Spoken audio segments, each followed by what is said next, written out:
You're listening to the Peacock and Williamson NFL Show, your daily podcast on the National Football League, powered by the Locked On Podcast Network. Your team every day.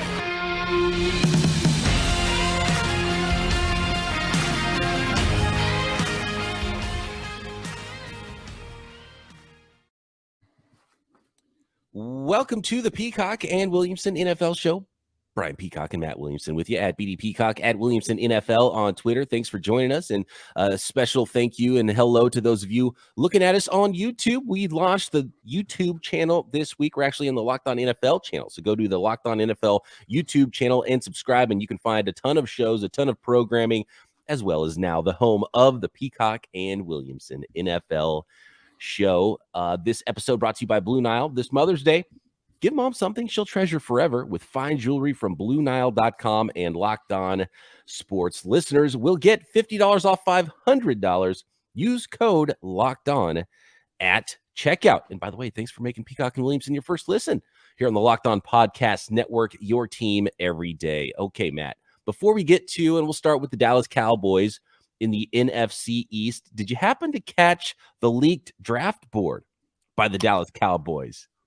I did not. I don't know if this correlates at all because I'm excited to hear about it. But right before we hit record, I was listening to the Establish the Run podcast, and Evan Silva mentioned that there's a Dallas beat writer that nails all their picks. Is that something to do with it? Oh, no, I don't know about that one. Okay. And back in the day, remember Rick Gosling? He was a Dallas writer. And so they definitely share more information than any team. And to be honest with you, I think post-draft teams are way too secretive about their draft boards. They just don't want to look bad, because we know as teams miss a lot and they don't want, their draft boards out there post-draft. And to me, that's just like a little bit of, the league trying to, or the teams trying to protect their butts, and they don't want to look bad with how they had guys ranked. I don't think it really helps you. I get why you're secretive before the draft, but some teams even less secretive at that point, because there's some teams where you get the information's out there and it's like for weeks you hear it.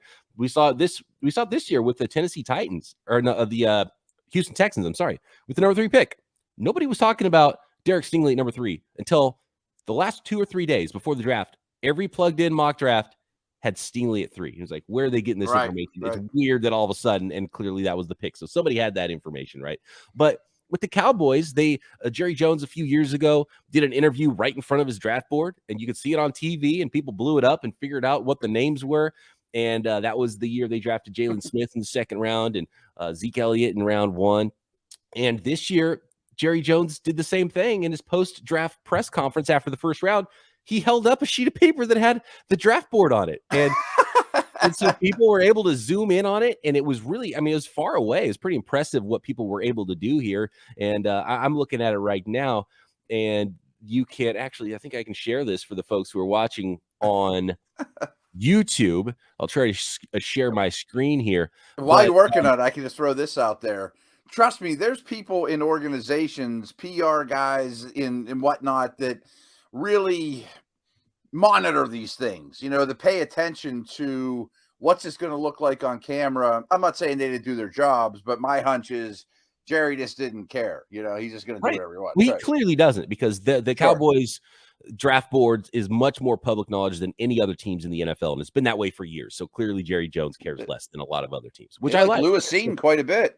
Right. So and so you can see, if you're watching on YouTube, you can see how folks figured it out, and it was mostly about how long the names are and what the schools were, and I think they nailed this. I think it's pretty clear that they got it right, even though you can't really clearly read the names on the the video from what I think somebody nailed it though. Yeah, so this was the Dallas Cowboys draft board, and we'll talk about their draft picks in a second.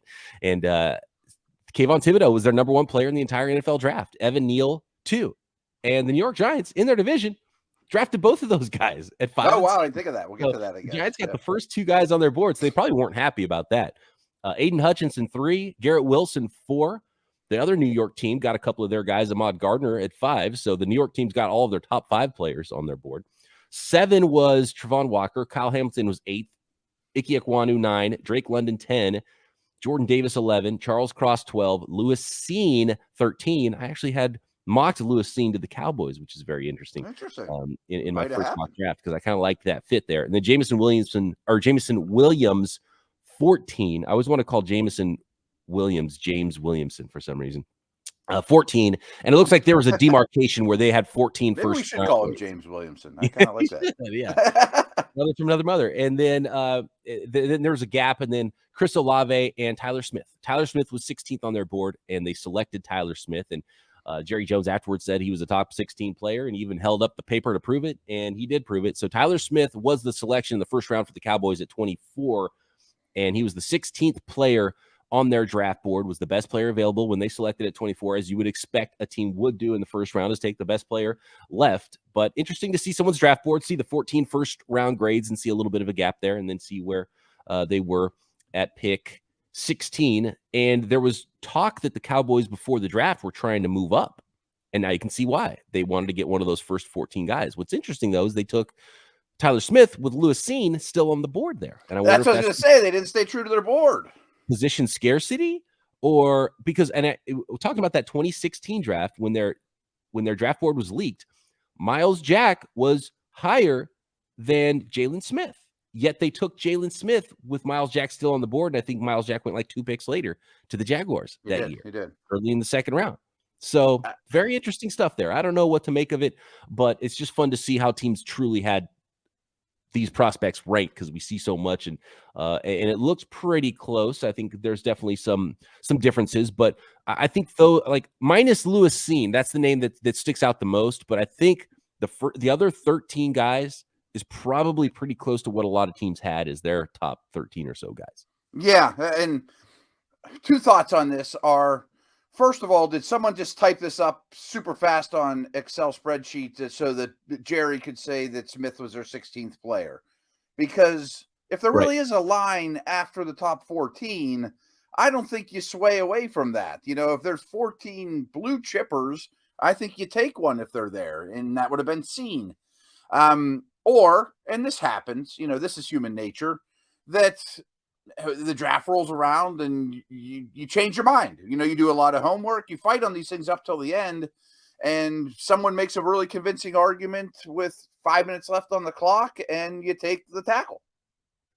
Yeah, if it's the difference between 13 and 16, you say, look, offensive tackles are more valuable. We're at this point in the first round, there's not going to be an offensive tackle for us. There's not going to be a big tackle, a big-time guard. Ton of safeties in this class, but position scarcity, that's probably what the argument was. If this was actually their board, and you're right, it might have been a PR move. Someone just printed it up. So he's like, hey, look how high. Obviously, you like the guy you drafted. So I don't think you have to try that hard to prove that you liked the player that you actually selected, as if it was an accident. It was like, oh, we meant to draft Thomas Smith. Who's Tyler Smith? That was the wrong guy. You know? Right. So anyway, well, let's dig into their draft real quick, and let's start with Smith. I mean, very typical Cowboys draft. They like to use high picks on offensive linemen, which I respect. I mean, they've had a lot of success going back to the Emmitt Smith days with stud O-lines, and that's something you associate with the Cowboys. And Tyler Smith, has a chance to be the next great one. I mean, there is all kinds of ability there with the status of their line. Maybe he's a guard, maybe he's a right tackle, maybe he's Tyron Smith's eventual replacement. They'll find a spot for him.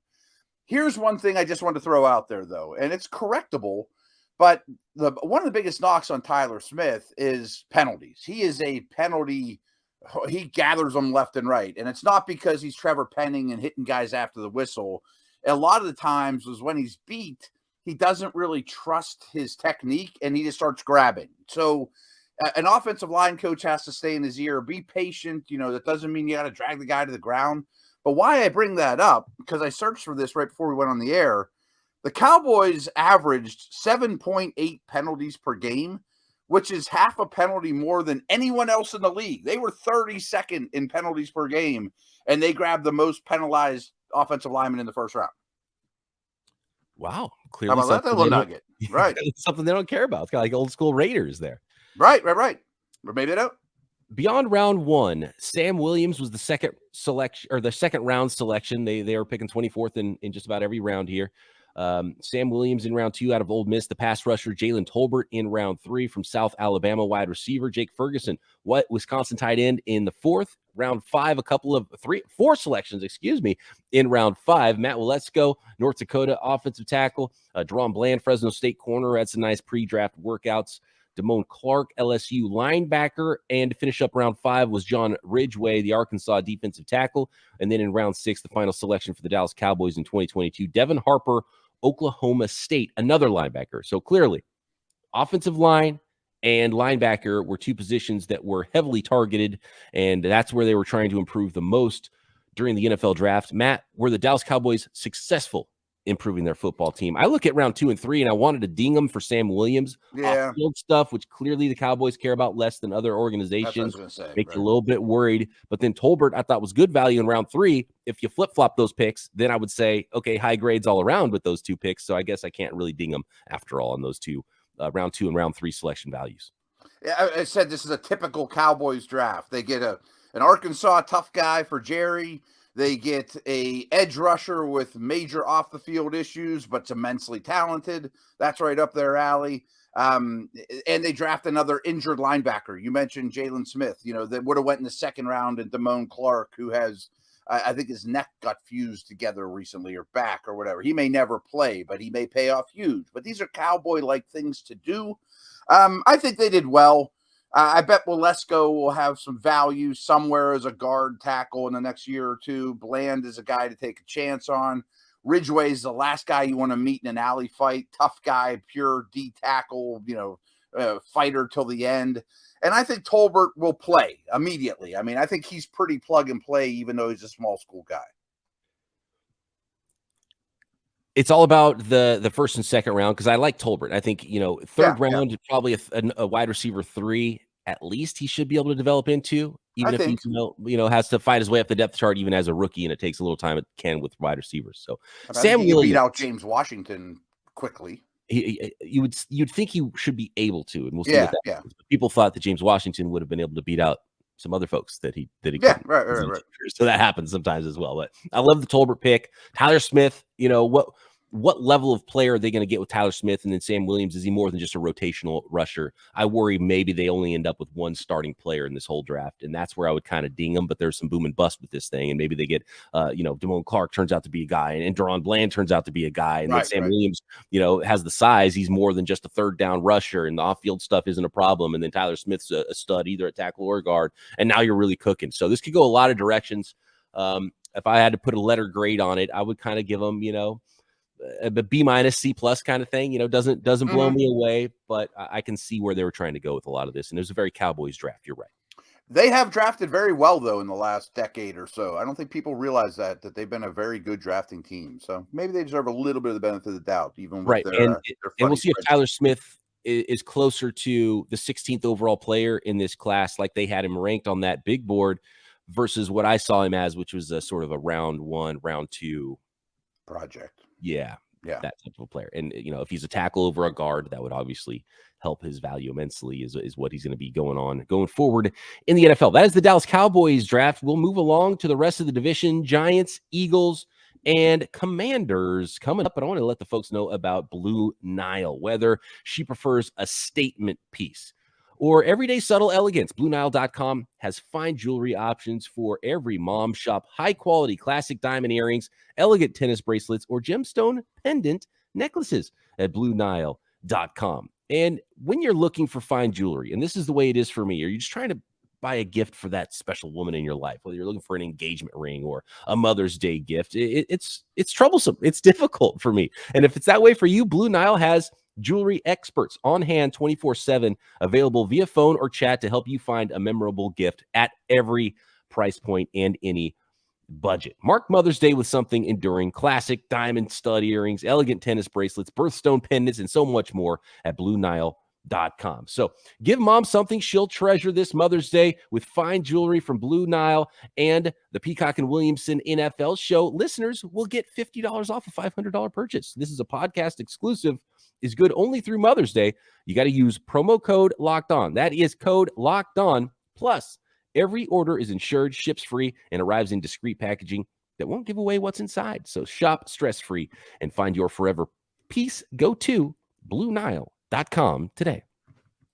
I want to thank everybody for making Peacock and Williamson your first listen. Check out all the great programs here on the Locked On Podcast Network. Your team is covered. That's why our slogan is your team every day. Every stinking day, Matt. We're here every day. And if you like us on YouTube, welcome to the program. I'm Brian Peacock, football analyst. I've worked in a lot of places, a lot of radio, a lot of analyst seats that I've sat in. And Matt Williams is, of course, you've read him for years. I'm sure you know him if you were tuning into this, former NFL scout.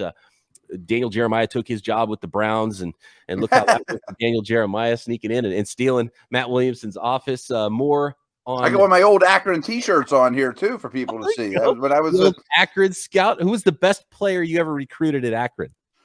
Ooh, that wasn't a very good list because I was only there in like 9 months, and we got there super late in the process, so we really had to put a recruiting class together on the fly, and we would take them on Akron visits, and we didn't know where the library was, and we learned with them, so that ended up being really fun. But that's a long time ago. I was the director of football ops there.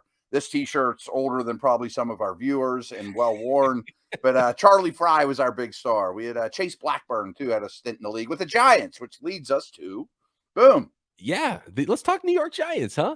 Yeah. And this was an interesting draft because they got the two best players on the Dallas Cowboys draft board, right?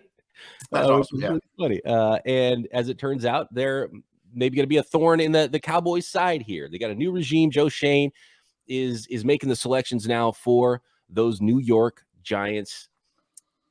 Did Charlie Fry play for the Giants too at some point? We drafted him with the Browns after I left Akron. I don't know. He might have. He bounced around quite a bit. Right. I think he's a coach right now. Oh, is he? Quarterback coach, I think. Yeah. So this you're going to get a high grade when you're drafting this high, and sure. I think the Cowboys will probably give the Giants a higher grade than I actually even will. But I liked what they did there. Kayvon Thibodeau at 5, Evan Neal at 7. They came back in round 2 with Wendell Robinson out of Kentucky. Let's stop a little bit there because there's a ton of picks here. But I want to focus on the top 2 just for a minute. Okay. So I think they did really well. You got all kinds of talent there. Those guys might be Pro Bowlers. They're kind of easy picks. We don't have to spend a lot of time on the players. But I am curious, with a Ravens-like defense coming over, Wink Martindale as the coordinator, if 2 corners didn't go 3-4, would they have grabbed Stingley or Sauce? I think they would have. I think that they want corners over edge guys, ideally. But because those 2 corners went, they didn't have to take a tackle at 5. They knew they were going to end up with Neal or Ekwonu or Cross. Those guys were going to be there at 7. So it all worked out. I mean, I'm just looking at the order of operations. I mean, with those around them. Kayvon Thibodeau wasn't really talked about with the Giants either, No. but I love the selection. And they might have gone corner. You're right. But at that point, I think it was smart. All the tackles were still on the board. Even if Carolina takes one, you're still in really good position there at pick 7. So Kayvon Thibodeau was the selection at 5, and I think he could be a superstar. But some boomer bust potential, obviously, with someone like that. Evan Neal seems to be a little bit safer of a pick, had some medical, but they were clearly okay with that, and very close, obviously, with a former staffer there from Alabama with Nick Saban. So that is the selections in the first round. What really made my head scratch was Wendell Robinson out of Kentucky with the gadgety sort of style of slot player he is.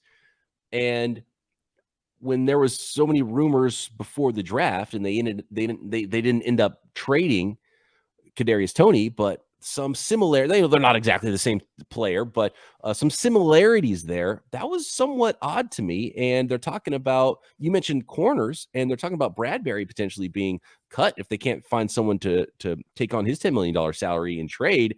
And they didn't draft a corner until Cordell Flott in round 3, the 17th selection in round 3, their second pick at round 3, their 5th pick overall. And he's maybe more of a slot. So interesting there. Will they be able to cover people, even though they might have an improved pass rush, if they do end up cutting ties with James Bradbury? Yeah, it's a great call. And this team could look a lot different. I mean, a lot of their receivers and Saquon and Daniel Jones, none of them could be back next year. I mean, there's a chance that this thing is totally different. My initial take, and I'm going to stick with it for the most part, was the first two picks were pretty easy. Pretty chalky, whatever, depending who went ahead of them. And then I wasn't all that impressed. You made 9 more selections, and probably my favorite pick of those 9 was the last one, Darian Beavers, who I think is a pretty good linebacker, a downhill thumper type guy that can rush the passer. But that's a 182nd pick overall. Couple little nuggets in between there.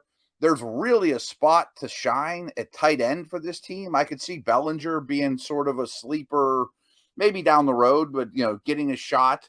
Flott in the slot is fine, but it's not a real needle mover.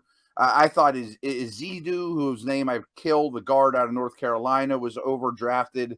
And at the time, and I'm going to stick with it, I thought Wendell Robinson was very overdrafted, especially with the receivers on the board at that time. But I gave it some thought, and I understand it. He's short, he's small, but he's thick and he's strong. He did a ton of reps on the bench. And I started thinking about it. I'm like, will he be the next Cole Beasley, or will he be more of a Isaiah McKenzie? And I think that's probably a combination you would take if he can do all the above for an offense like this. And I still think there's a chance Kadarius Toney ends up with the Ravens. The Toney thing, it makes you think that it's more likely he would get traded, even though he's a different player than Wendell Robinson. There is some crossover there. And you mentioned the middle rounds there. I was going to point out Daniel Ballinger is my favorite selection. I see that. 4th round. He's kind of underrated. He's got the prototype size, 6'5", 250. He can block little. He can receive a little, and there's an opportunity there for a tight end. Micah McFadden out of Indiana, linebacker. They drafted a couple of linebackers late in the 5th and 6th round. Dane Belton out of Iowa, the safety. DJ Davidson from Arizona State, defensive tackle, and guard from North Carolina. In fact, they drafted both North Carolina guards. Zenu in the 3rd round, and then Marcus McKeithen in the 5th round. So a couple of guards there as well. So 3 total offensive linemen in this class. I think the picks at 5 and 7 you said were easy, and as you were saying that, I was thinking, you know what? As long as they drafted one of those top 7 guys, they kind of had some built-in value. So I don't know if you want to give them that much credit for not screwing up those 2 picks at least, or looking like they didn't screw it up. Some of those players aren't going to be good, I'm sure, in the top 7, but there was a clear group of 7 or 8 guys that as long as you stayed within those 8, I think you were going to get a pretty decent grade for me here. So, I'm with you though. After round 1, I wasn't super excited about it, but since you got 2 just high-level players potentially, I'm going to go B+, and that's about, should be an A draft, but just not completely sold on what they did on day 2 with all of the draft capital they had. But I think it's going to be a good group in the end. So I'm gonna go B+. They had 2 3s, 2 4s, 3 5s. I would have liked more in that neighborhood, but I hear what you're saying too.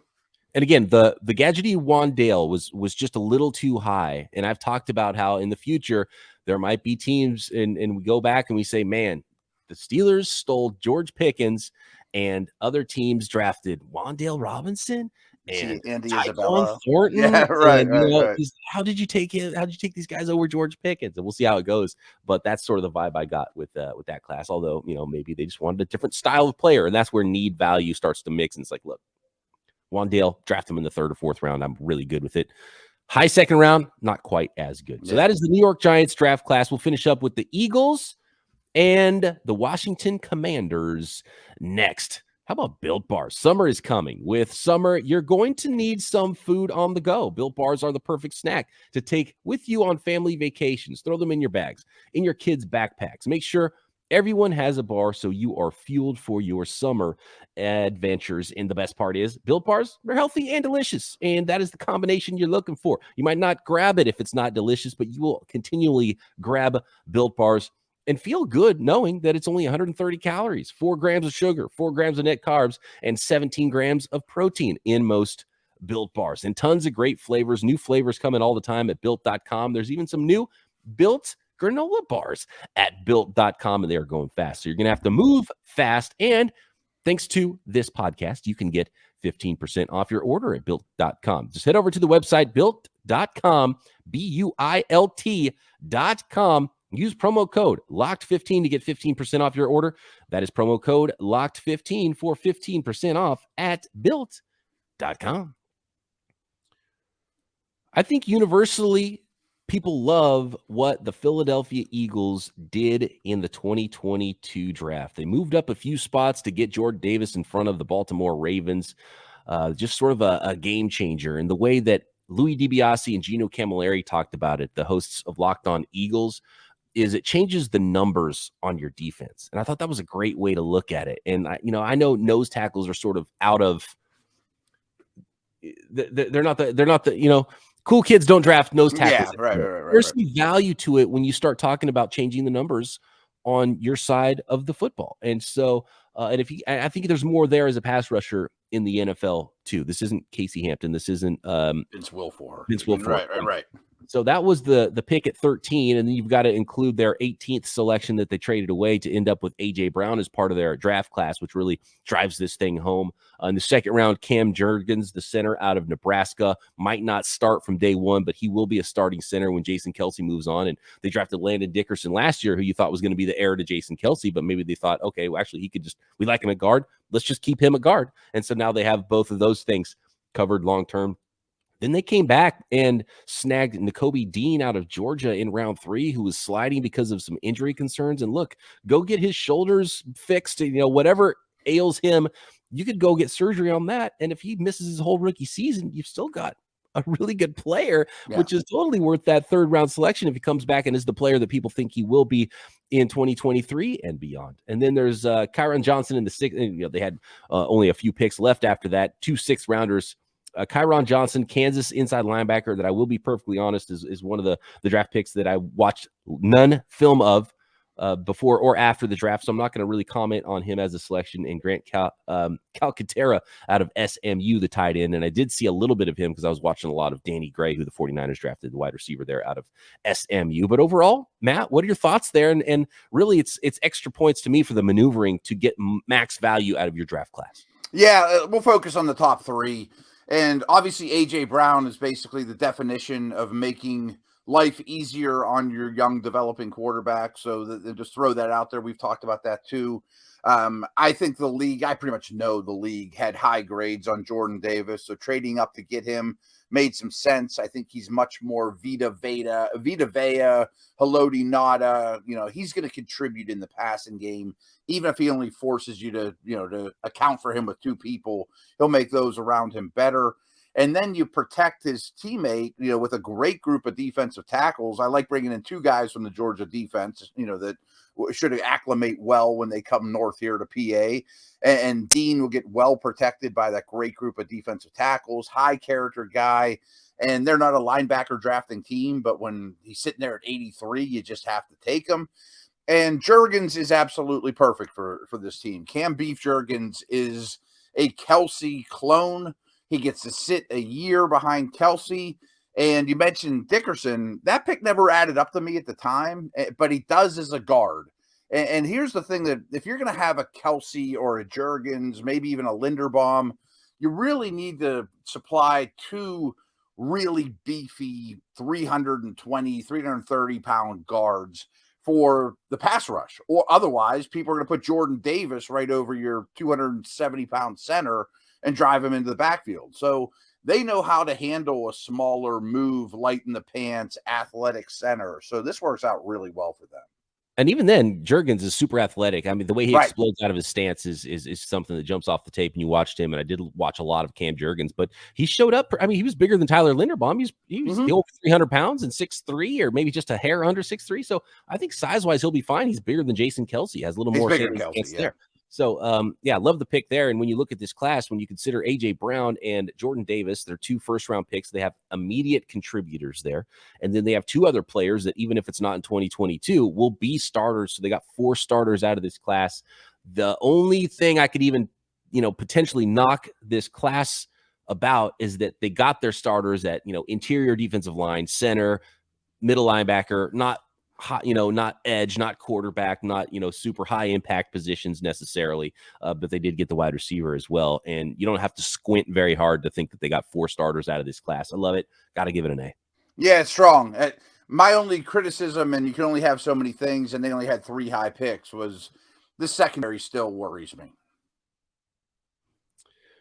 You can't fix it all in one draft, right, Matt. Right. But they could have done more in free agency to address that secondary, and maybe they expected different players to be there for them and the draft to go a different way. But overall, great job done there by the Philadelphia Eagles in the 2022 draft. Let's finish this up with the Washington Commanders, which is going to get my lowest grade in this class, Matt.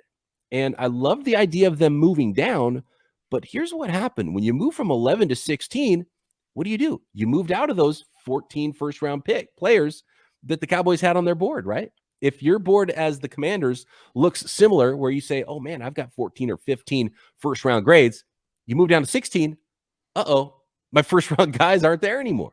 And so I wonder where Jahan Dotson rated for them, because he did not rate for me this high. A 5'10", 178-pound, 5'11", 178-pound wide receiver there in round one. He's a really good prospect, but a little high for me at 16. And did they get value and trade down with the rest of their picks? And I'm not sure they did. Defensive tackle, Fedarian Mathis out of Alabama in the second round, Brian Robinson out of Alabama, bigger running back in the third round, who's a fine player, but you know how I feel about running backs. I mean, interchangeable, and I would have liked him a lot more in the fourth or fifth round than in the third round. Percy Butler out of Louisiana at safety. Sam Howell, quarterback out of North Carolina, was the biggest value for them if he turns out to be more like the pre-draft evaluations than a guy who's actually a fifth-round player and a nice little backup for Carson Wentz. So, you have to like that pick just in the chance that he does become a starting caliber quarterback. And a lot of people, even if they didn't like him as, the 1.1, like a lot of people had him before the season started last year, people still saw him as a developmental starting quarterback, even right up to the draft day. Yeah. Cole Turner out of Nevada, tight end. Like that pick. Chris Paul out of Tulsa, guard in the seventh round is nice value. And then Christian Holmes to finish it up in the seventh, Oklahoma State cornerback. Overall, underwhelming draft for a team that came in with a pick at number 11 overall. Howell is by far my favorite pick. And I know that fifth round players, I guess he's the first pick in the fifth round, rarely make it. And I'm not predicting him to be the next Dak Prescott or, late round guy that's a hit. But I still think there's something there and that he's not a bad prospect. And he starts games maybe even this year. I'm not going out on that limb, but I think that's a great pick at that stage, unless there's something about him that I don't know, which is quite possible. I think they fell victim a little bit to two runs, the wide receiver run in round one. And then round three, you mentioned that's being a little early for running backs. I thought so too, but a lot went in that neighborhood for whatever reason. So maybe they overreacted there. I could make the argument, though, that I like Dotson more than Olave. Do I think Dotson's the 16th best player in this draft? No. But if they were torn between the two, I think they're kind of a 1A, 1B situation. Two guys from Bama. Again, I like that, kind of like we just talked about Georgia. But Mathis from Bama, the defensive tackle, he's a good player, but do they really need another defensive lineman, let alone another Bama defensive lineman? I don't care about the Bama thing, but now they have a ton of Bama defensive tackles, which I guess a pretty good school to go shopping at. But I just thought that was not a need. Their D-line's loaded. And I don't think he was the best defensive tackle on the board in a not very deep defensive tackle draft either. Right. So I didn't think they got value with really any of their selections except for maybe Sam Howell, if you hope that he hits. And even if he's just a long-term backup, I'm sure that's okay for a fifth round selection at quarterback, because there's some value there. But really, I think they, overdrafted a committee back is what he will be at least early in his career in Brian Robinson. So yeah, don't love the value throughout this draft. It's hard for me even to go into the C range, but C minus D plus is where I would be with this class. And I'm feel free to hit me, Commanders fans. If there's something I'm missing about this draft class, at BD Peacock Williamson NFL is where you can find Matt on Twitter. I'm just not seeing it with this class. So I would definitely, if I was ranking these draft classes, look, it was an unfair advantage that the Giants had with those two picks in the top 7, but I don't think they even got the best draft class either. I would go Eagles, Giants, Cowboys, Washington if I was ranking out this class. Yeah, I think I'm in agreement with you, especially factoring A.J. Brown. I'm sitting here thinking, well, why didn't Washington offer their pick for A.J. Brown, which was earlier, instead of taking Dotson? Or, I do like the receivers that the Commanders now have in McLaurin, Dotson, Samuel, who everyone forgets about, but if he's right, there's a chance to be pretty good, and Denami Brown. I think that's a pretty good group. I'll give him credit for that. That could be a fun group. Yeah. But then also harder for Dotson to break in and be super productive, which might, lessen the value of spending a pick that high on him. And I wonder if they could have traded down again and maybe still gotten him, if you were going to be in trade down mode, because you did miss out on a player that I think universally would have had a higher grade if you stayed at 11. It wasn't worth it with the picks that you got in return. And I'm not seeing that value there with those picks either, which is why I don't love the Commanders draft. All right, good stuff. That is the NFC East. We will move on to, I don't even know, the North or the South tomorrow. Which way do we want to go, Matt? Let's go with the North. All right, NFC North tomorrow, then the South, then the West, then we'll hit the AFC side of things, grading every team's NFL draft by division. Thanks for making us your first listen. Back tomorrow right here, Peacock and Williamson.